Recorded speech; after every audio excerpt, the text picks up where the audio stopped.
আমার বাবা আমার অনেক শখ করে বিয়ে দেয়।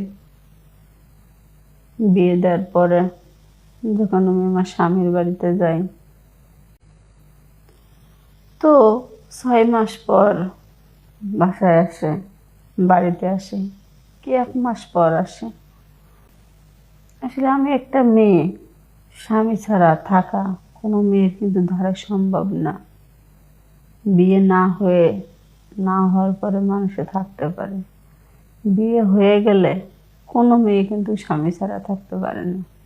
তার সঙ্গে ভালো একটু সম্পর্ক, যত দেওরের সঙ্গে সম্পর্ক কার না থাকে, আমারও ছিল। তো আমার দেওর যখন আমার সঙ্গে দুষ্টামি ফাজলামি করতো ভাবি বলে, আসলে তখনও আমার সঙ্গে ফ্রি মাইন্ডে কথা বলতো বা ফ্রি মাইন্ডে কথা বলতাম। এক সময় আমার ওর ভিতরে অন্যরকম একটা সম্পর্ক হয়ে যায়, আর অন্যরকম একটা ফিলিংস আমাদের ভিতরে কাজ করে। আমার স্বামী 1 বছর বাসায় বাড়িতে আসে না। তো তার ভিতরে আমার খুব বমি হয়, মাথা ঘুরায়, কিছু খাইতে পারি না। তো হঠাৎ একদিন আমি বলতেছি, আমার স্বামী ফোন দিছে, বলতেছি দেখো আমার না কিছু খাইতে পারি না, ভালো লাগে না, আর কিছু খাইলে সব কিছু উঠে যায়। এক কাজ করো, তুমি ডাক্তারের কাছে যাও, ডাক্তারের কাছে যেয়ে সব কিছু ভেঙে বলো। তো আমি বললাম আচ্ছা ঠিক আছে, যাবো এক সময়। যাওয়া হয় না।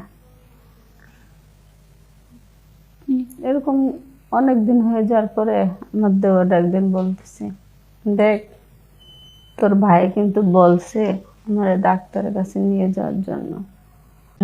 স্বামী তো একটা মাত্র, স্বামীর যে দায়িত্ব কর্তব্য, স্বামীর যে কাজ, সবকিছু কিন্তু তোর সঙ্গে আমি হচ্ছে, বা তুই আমার সঙ্গে আমাদের দুজনের ভিতরে হচ্ছে।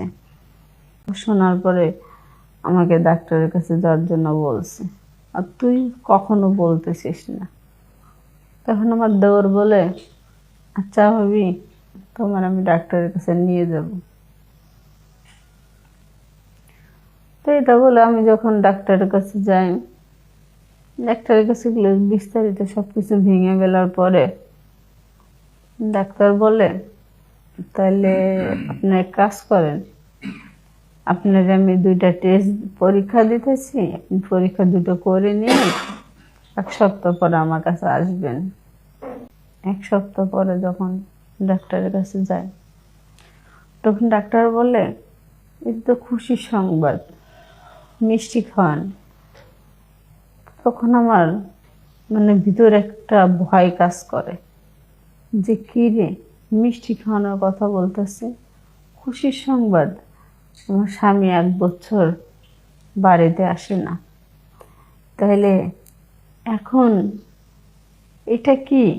আর সেটা তো আমি জানি যে এটা কার সন্তান। আসলে জানার পরও নিজের ভিতরে অনেক রকমের ভয় হচ্ছে। তখন আমি বলতেছি, দেখ তোর ভাই তো 1 বছর আসে না, আর আজকে আমি গর্ভবতী, আমার পেটে সন্তান, তাহলে এটা কার? তখন আমার দেওর বলে, কার আমি কি জানি, যখন তোর ভালো লাগছিল এখন ভালো লাগে না, এটা তো তোর সন্তান, জানিস না? তাহলে তোর মনে কি এটা ছিল? আর তুই এখন আমার একটা ভালো পরামর্শ না দিয়ে তুই আর উল্টো রিয়াক্ট করতেছিস। তখন আমার দেওর বলতেছে, দেখো ভাবি, আনন্দ আমিও করছি, তুমিও করছো, শুধু আমার আনন্দ আমি একা করি নাই, আগে কিন্তু তুমিও ছিলা, যা কিছু হয়েছে তুমি বুঝে নাও। তখন আমি একটা মেয়ে, ওই কথা বলার পরে আমি তখন কি করতে পারি? তখন আমার স্বামী একদিন ফোন করে বলতেছে যে কি হয়েছে তোমার? তো আমি বললাম এরকম হয়েছে।